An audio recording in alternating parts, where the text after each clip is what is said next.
The Necklace by Guy de Maupassant. She was one of those pretty, charming young ladies born, as if through an error of destiny, into a family of clerks. She had no dowry, no hopes, no means of becoming known, appreciated, loved and married by a man either rich or distinguished. And she allowed herself to marry a petty clerk in the office of the Board of Education. She was simple, not being able to adorn herself, but she was unhappy, as one out of her class, for women belong to no caste, no race, their grace, their beauty, and their charm serving them in the place of birth and family. Their inborn finesse, their instinctive elegance, their suppleness of wit, are their only aristocracy, making some daughters of the people, the equal of great ladies. She suffered incessantly, feeling herself born for all delicacies and luxuries. She suffered from the poverty of her apartment, the shabby walls, the worn chairs, and the faded stuffs. All these things, which another woman of her station would not have noticed, tortured and angered her. The sight of the little Breton, who made this humble home, awoke in her sad regrets and desperate dreams. She thought of quiet antechambers with their oriental hangings lighted by high bronze torches, and of the two great footmen in short trousers who sleep in the large armchairs, made sleepy by the heavy air from the heating apparatus. She thought of large drawing rooms hung in old silks, of graceful pieces of furniture carrying bric-a-brac of inestimable value, and of little perfumed coquettish apartments made for 5 o'clock chats with most intimate friends, men known and sought after, whose attention all women envied and desired. When she seated herself for dinner before the rounded table where the tablecloth had been used 3 days, opposite her husband, who uncovered the tureen with a delighted air, saying, "Oh, the good pot pie! I know nothing better than that," she would think of elegant dinners, of the shining silver, of the tapestries peopling the walls with ancient personages and rare birds, in the midst of fairy forests. She thought of exquisite food, served on marvelous dishes, of the whispered gallantries, listened to with the smile of the Sphinx, while eating the rose-colored flesh of the trout or a chicken's wing. She had neither frocks nor jewels, nothing, and she loved only these things. She felt that she was made for them. She had such a desire to please, to be sought after, to be clever and courted. She had a rich friend, a schoolmate at the convent, whom she did not like to visit. She suffered so much when she returned, and she wept for whole days from chagrin, from regret, from despair and disappointment. One evening her husband returned, elated, bearing in his hand a large envelope. "Here," he said, "here is something for you." She quickly tore open the wrapper and drew out a printed card on which were inscribed these words: "The Minister of Public Instruction and Madame Georges Ramponneau ask the honor of Monsieur and Madame Loisel's company Monday evening, January 18th, at the minister's residence." Instead of being delighted, as her husband had hoped, she threw the invitation spitefully upon the table, murmuring, "What do you suppose I want with that?" "But, my dearest, I thought it would make you happy. You never go out, and this is an occasion, and a fine one." "I had a great deal of trouble to get it." "Everybody wishes one, and it is very select. Not many are given to employees. You will see the whole official world there." She looked at him with an irritated eye and declared impatiently, "What do you suppose I have to wear to such a thing as that?" He had not thought of that. He stammered, "Why, the dress you wear when we go to the theater. It seems very pretty to me." He was silent, stupefied, in dismay, at the sight of his wife weeping. 2 great tears fell slowly from the corners of her eyes toward the corners of her mouth. He stammered, "What is the matter? What is the matter?" By a violent effort, she had controlled her vexation and responded in a calm voice, wiping her moist cheeks.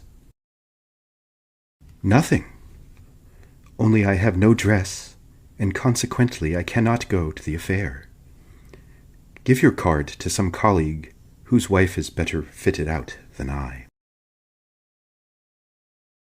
He was grieved, but answered, "Let us see, Matilda. How much would a suitable costume cost? Something that would serve for other occasions. Something very simple."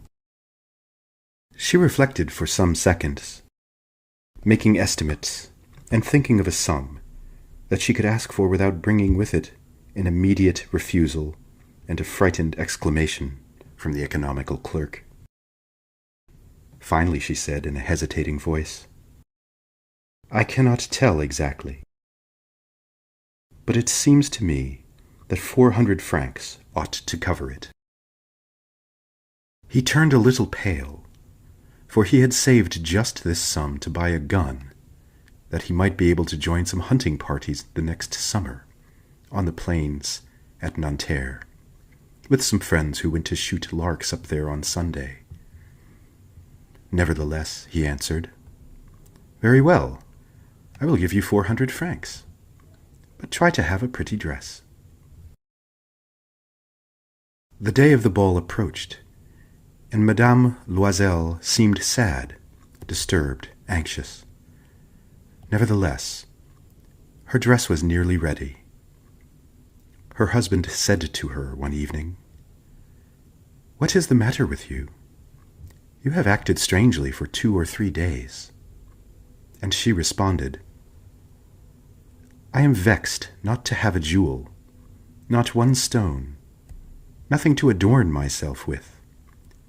I shall have such a poverty-laden look. I would prefer not to go to this party." He replied, "You can wear some natural flowers. At this season they look very chic. For 10 francs, you can have 2 or 3 magnificent roses." She was not convinced. "No," she replied, "there is nothing more humiliating than to have a shabby air in the midst of rich women." Then her husband cried out, "How stupid we are! Go and find your friend Madame Forestier, and ask her to lend you her jewels. You are well enough acquainted with her to do this." She uttered a cry of joy. "It is true," she said. "I had not thought of that." The next day she took herself to her friend's house and related her story of distress. Madame Forestier went to her closet with the glass doors, took out a large jewel case, brought it, opened it, and said, "Choose, my dear." She saw at first some bracelets, then a collar of pearls, then a Venetian cross of gold and jewels, and of admirable workmanship. She tried the jewels before the glass, hesitated, but could neither decide to take them nor leave them. Then she asked, "Have you nothing more?" "Why, yes, look for yourself. I do not know what will please you." Suddenly, she discovered, in a black satin box, a superb necklace of diamonds, and her heart beat fast with an immoderate desire. Her hands trembled as she took them up. She placed them about her throat, against her dress, and remained in ecstasy before them. Then she asked, in a hesitating voice full of anxiety, "Could you lend me this? Only this?" "Why, yes, certainly." She fell upon the neck of her friend, embraced her with passion, then went away with her treasure. The day of the ball arrived. Madame Loisel was a great success. She was the prettiest of all, elegant, gracious, smiling and full of joy. All the men noticed her, asked her name, and wanted to be presented. All the members of the cabinet wished to waltz with her. The Minister of Education paid her some attention. She danced with enthusiasm, with passion, intoxicated with pleasure, thinking of nothing in the triumph of her beauty, in the glory of her success, in a kind of cloud of happiness that came of all this homage and all this admiration, of all these awakened desires, and this victory so complete and sweet to the heart of woman. She went home toward 4 o'clock in the morning. Her husband had been half asleep in one of the little salons since midnight, with 3 older gentlemen whose wives were enjoying themselves very much. He threw around her shoulders the wraps they had carried for the coming home, modest garments of everyday wear, whose poverty clashed with the elegance of the ball costume. She felt this, and wished to hurry away in order not to be noticed by the other women who were wrapping themselves in rich furs. Loisel detained her. "Wait," said he. "You will catch cold out there. I'm going to call a cab." But she would not listen, and descended the steps rapidly. When they were in the street, they found no carriage, and they began to seek for one, hailing the coachman whom they saw at a distance. They walked along toward the Seine, hopeless and shivering. Finally, they found on the dock one of those old nocturnal coupés that one sees in Paris after nightfall, as if they were ashamed of their misery by day. It took them as far as their door in Martyr Street, and they went wearily up to their apartment.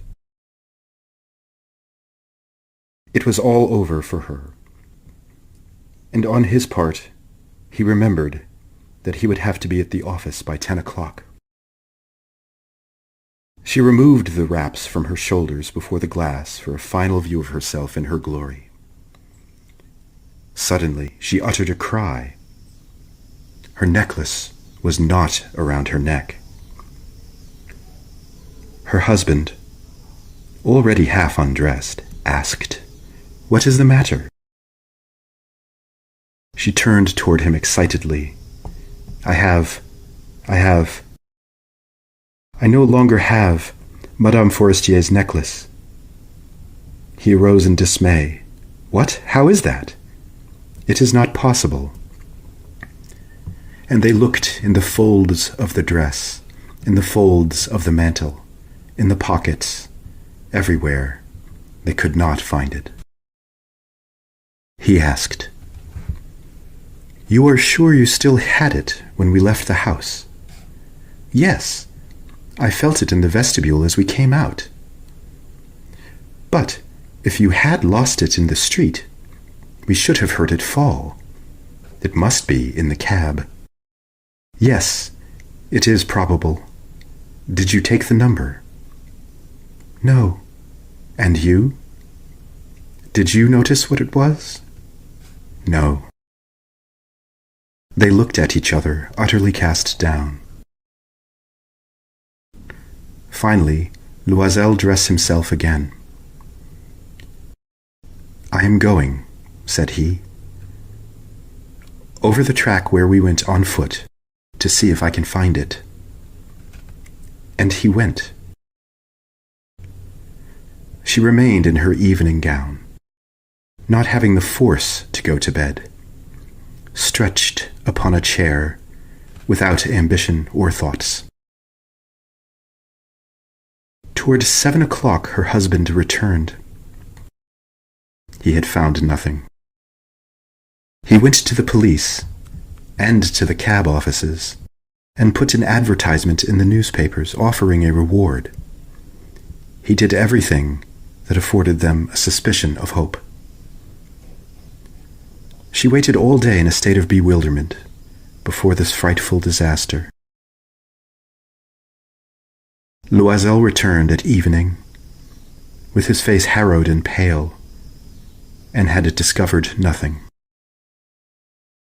"It will be necessary," said he, "to write to your friend that you have broken the clasp of the necklace, and that you will have it repaired. That will give us time to turn around." She wrote as he dictated. At the end of a week they had lost all hope, and Loisel, older by 5 years, declared, "We must take measures to replace this jewel." The next day they took the box which had enclosed it to a jeweler whose name was on the inside. He consulted his books. "It is not I, madam," said he, "who sold this necklace. I only furnished the casket." Then they went from jeweler to jeweler, seeking a necklace like the other one, consulting their memories, and ill, both of them, with chagrin and anxiety.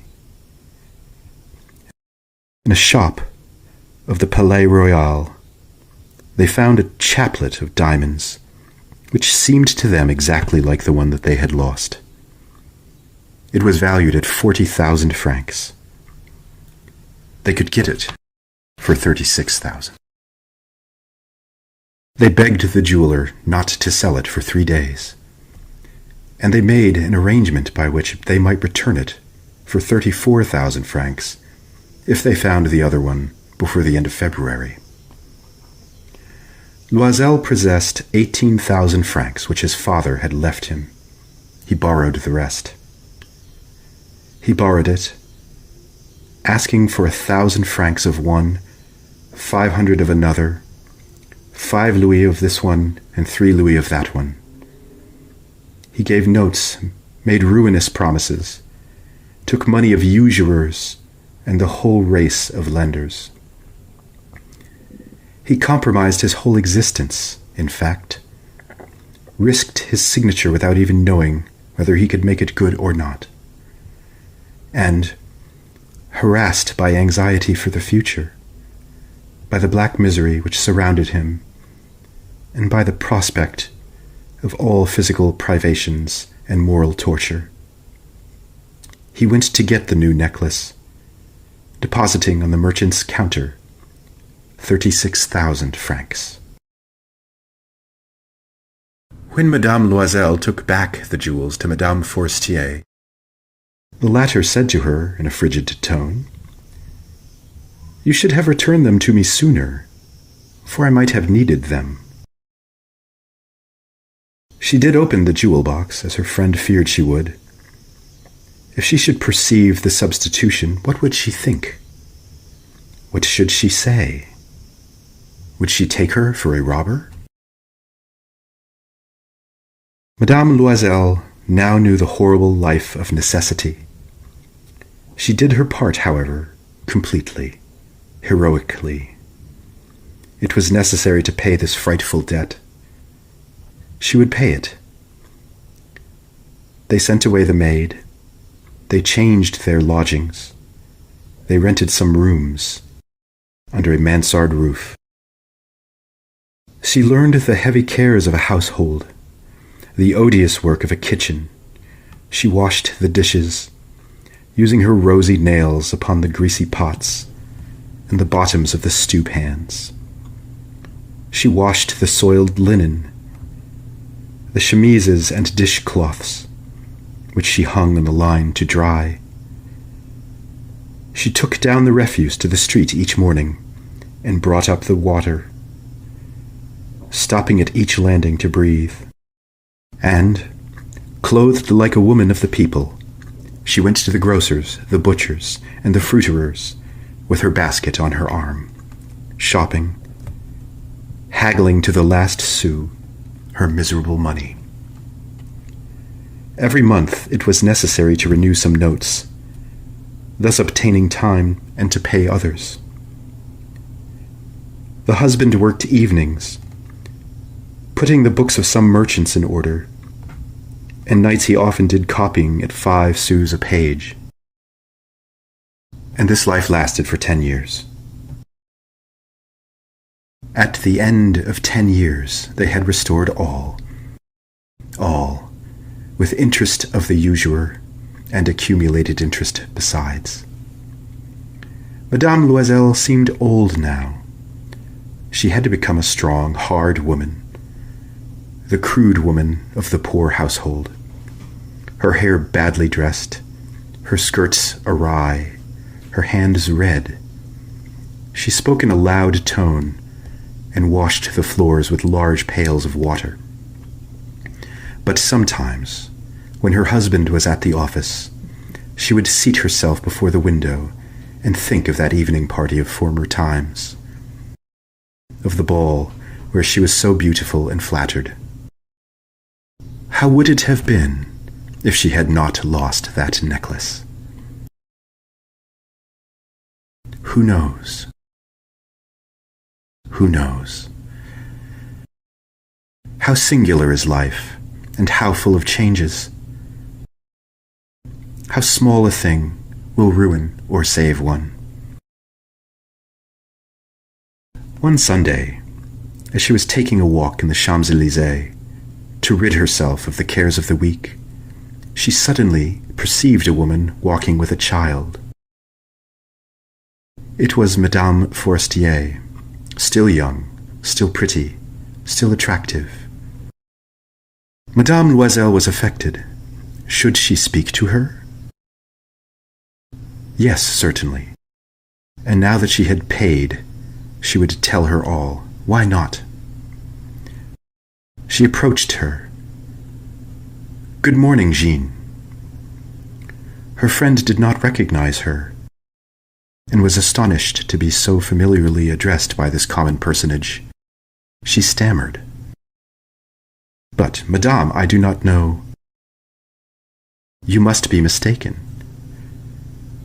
"No, I am Mathilde Loisel." Her friend uttered a cry of astonishment. "Oh, my poor Mathilde, how you have changed." "Yes, I have had some hard days since I saw you, and some miserable ones. And all because of you." "Because of me? How is that?" "You recall the diamond necklace that you loaned me to wear to the minister's ball?" "Yes, very well." "Well, I lost it." "How is that, since you returned it to me?" "I returned another to you exactly like it, and it has taken us 10 years to pay for it. You can understand that it was not easy for us who have nothing, but it is finished, and I am decently content." Madame Forestier stopped short, she said. "You say that you bought a diamond necklace to replace mine?" "Yes. You did not perceive it then. They were just alike." And she smiled with a proud and simple joy. Madame Forestier was touched, and took both her hands as she replied, "Oh, my poor Mathilde. Mine were false. They were not worth over 500 francs. The end.